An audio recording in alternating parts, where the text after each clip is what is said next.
Welcome back to Chow Time Pod. It's your host Ren. I got a video today from Paul Lee. More Asians are joining Passport Bros and are making content about Passport Bros. I just need more Hispanic men to get on this, and then I can start going around in circles between black, Asians, whites, and Hispanics. I just don't see so many Hispanic content creators making content about Passport Bros so much, but I love it. I love that our community is growing of all races, all creative men. So please subscribe down below. I really appreciate that. And let's get to that chow. It's chow time.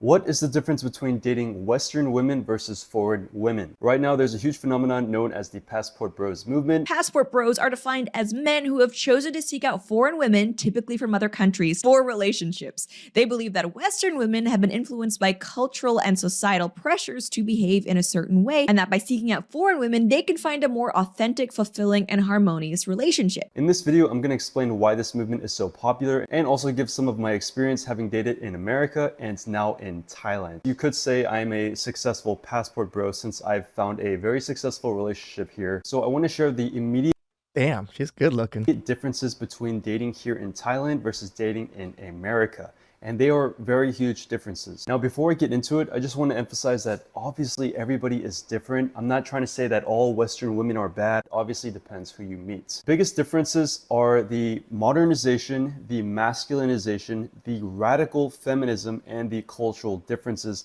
between Western women and non-Western women. Shout outs to Paul. He's well spoken. He's going about this very, very cleanly. And the way he's doing his videos, the way, his speech is very good.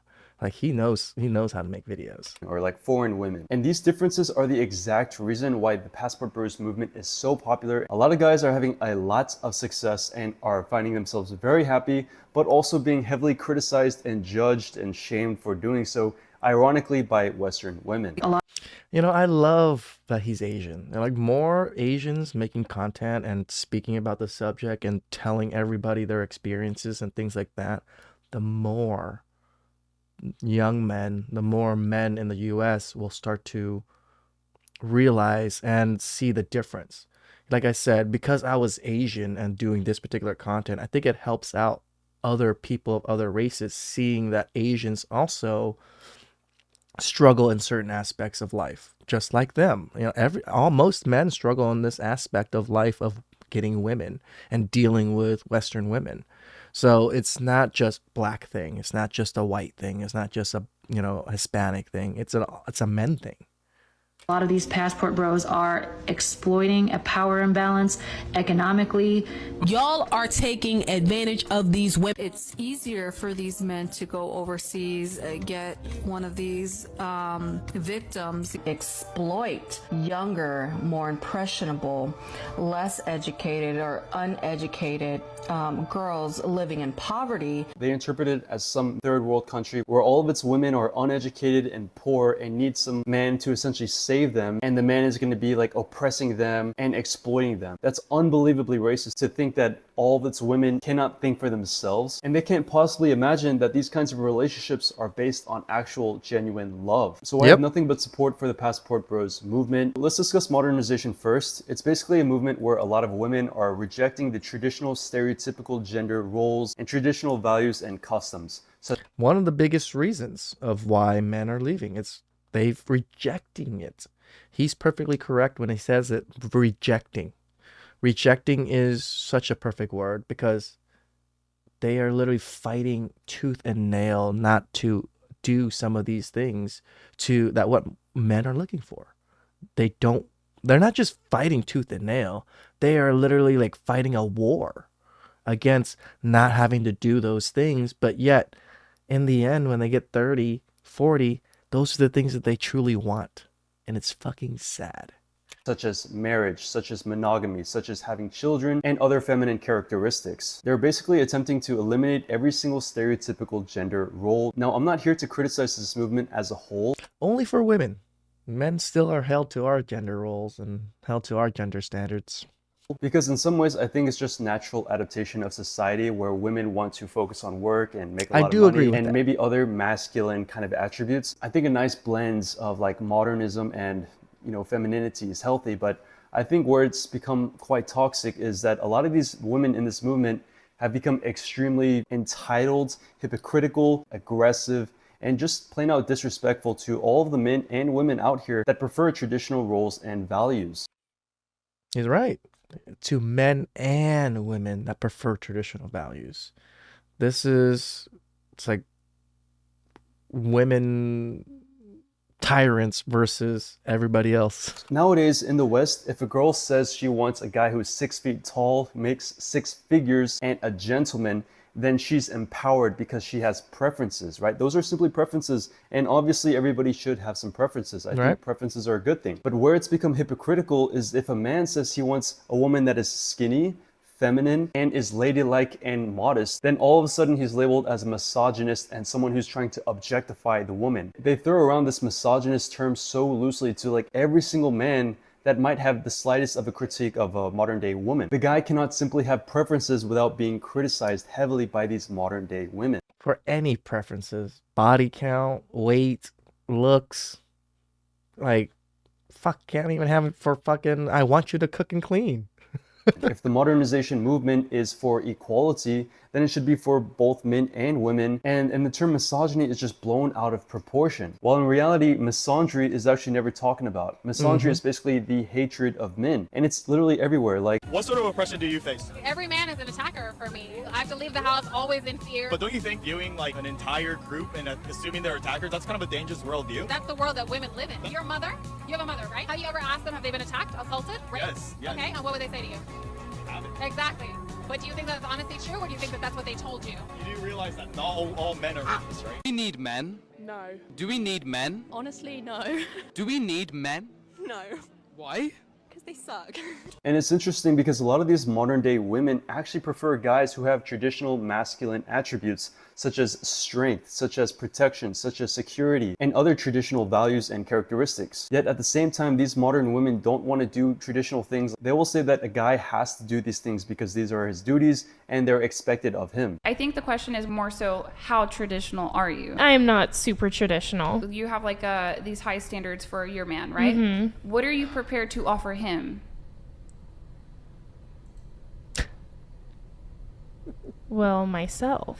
A lot of men experience these type of women that are extremely entitled, aggressive, overly masculine, rude, and pretty much reject all tradition. And these women don't just attack men, they also attack women. For example, I saw a video of a girl cooking for his man, extremely good dinners, and a lot of thought went into that food. And a lot of the comments were women just shaming her for doing that, seeing it as like she's being too subservient or being too submissive to her man or something. It's just making your partner happy. Like, women expect men to make them happy and expect them to do things without asking all the time. There's very few things men expect from women, and cooking is one of them.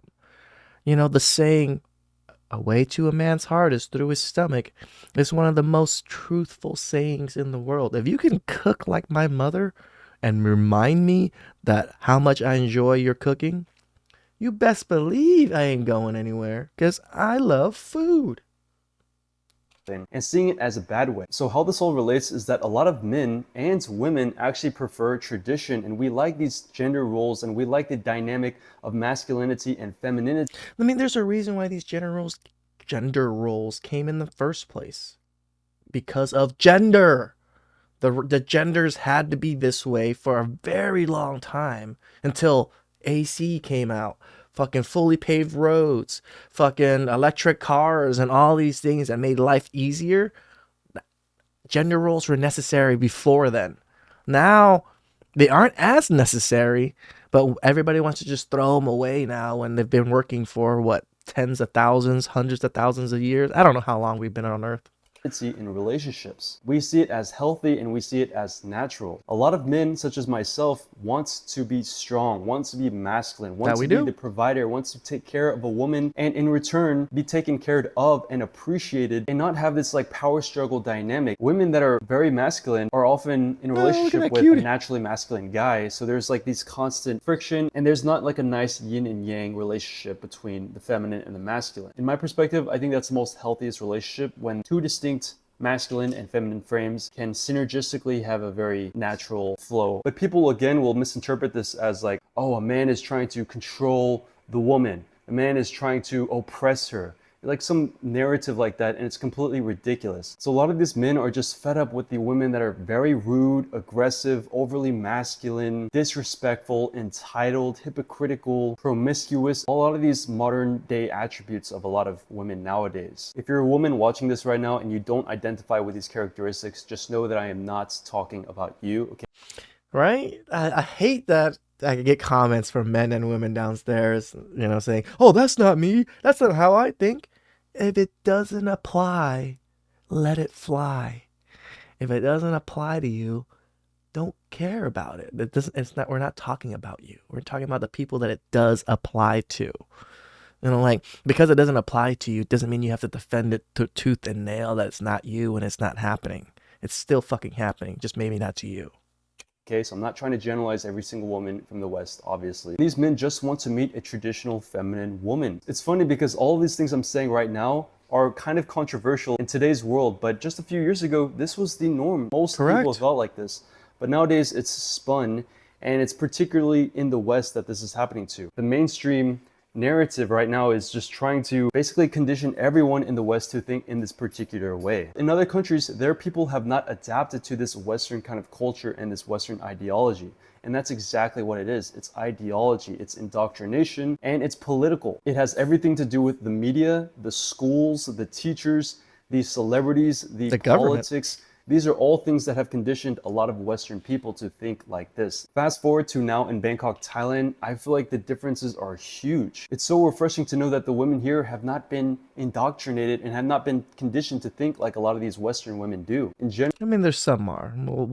Letting you guys know, there is going to be some. In general, the women you'll meet here are very kind, very feminine, very energizing and playful and easygoing. And I think it's a lot more authentic from the get-go when you meet them. Now, in general, I don't think that they're as picky as a lot of Western women are. I feel like a lot of women here are authentic and they go off of your energy and they go off of like who you are. To all the men watching this, you'll know exactly what I'm about to say. In America, you'll meet a lot of women that will say you have to be 6 feet tall. You cannot be a Trump supporter. You have to be double vaxxed. God damn. There is a lot of that. I see that in a lot of dating apps when I meet women. Are you a Trump supporter? Are you a Trump supporter? I think the man's cool. Well, there's nothing wrong with him. But yeah, you get a lot of flack for supporting Trump.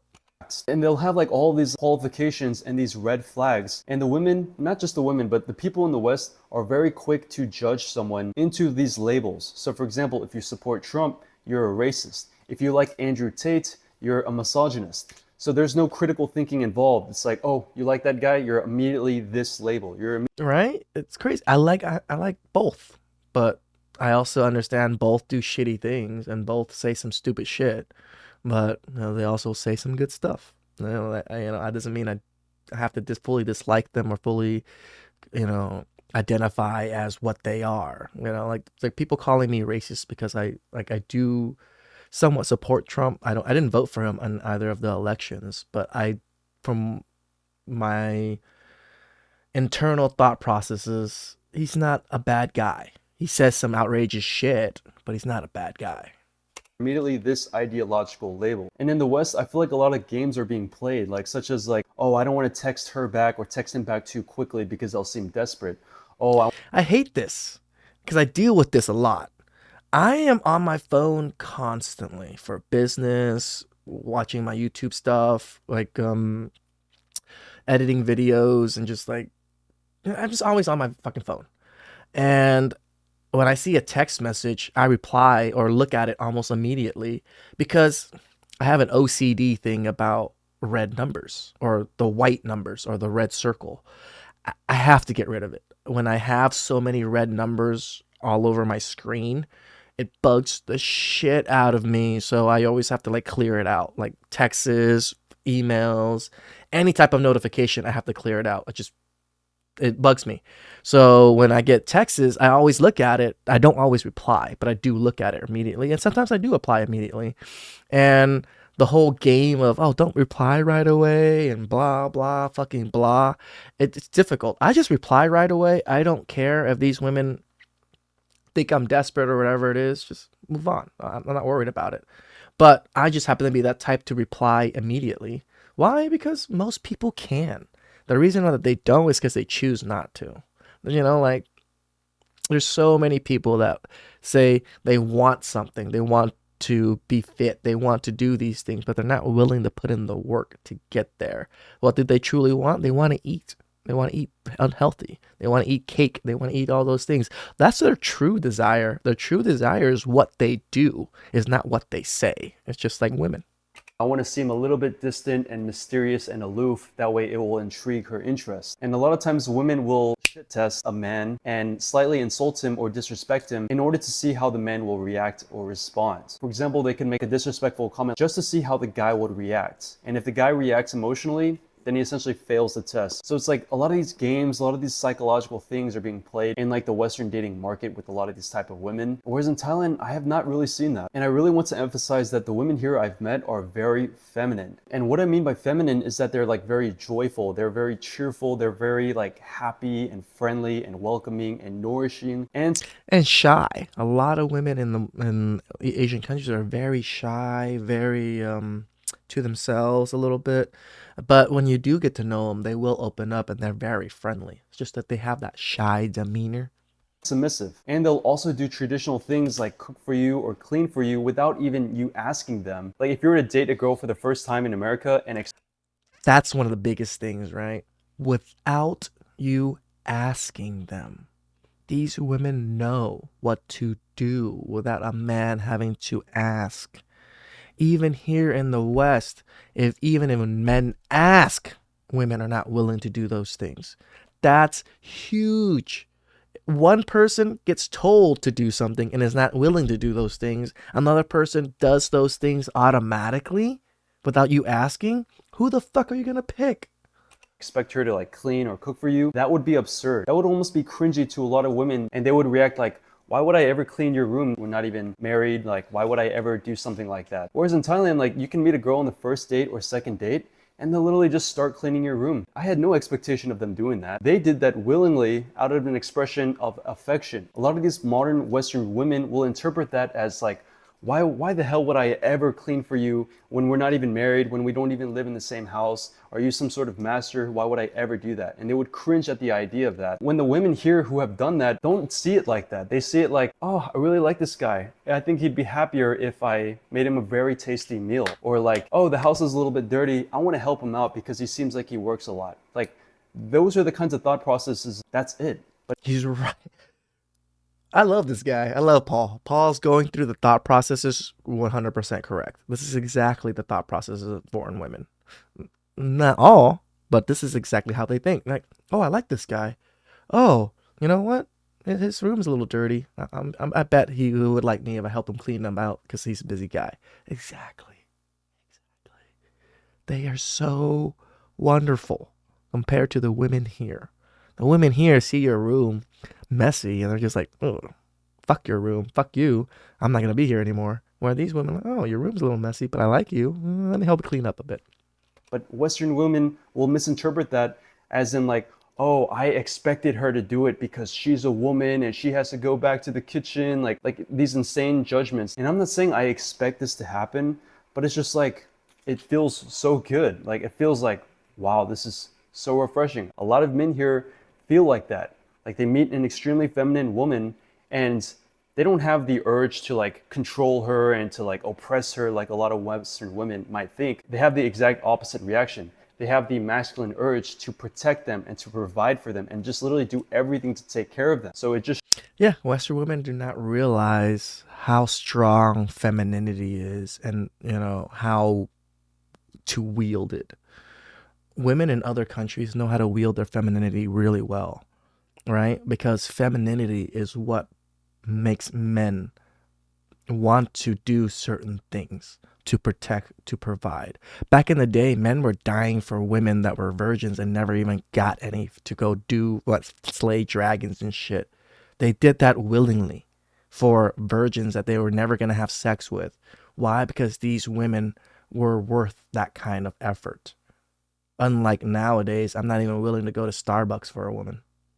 Shows the huge differences between Western thinking and non-Western thinking. Another interesting difference is that in the West, the time period of becoming in a relationship, boyfriend and girlfriend, is a lot longer than in Thailand.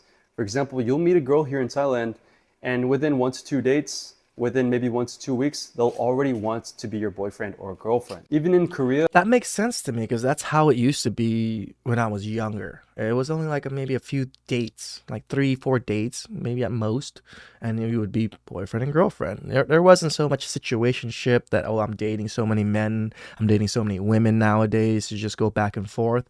It wasn't like that, and it's still like this in foreign countries, you know.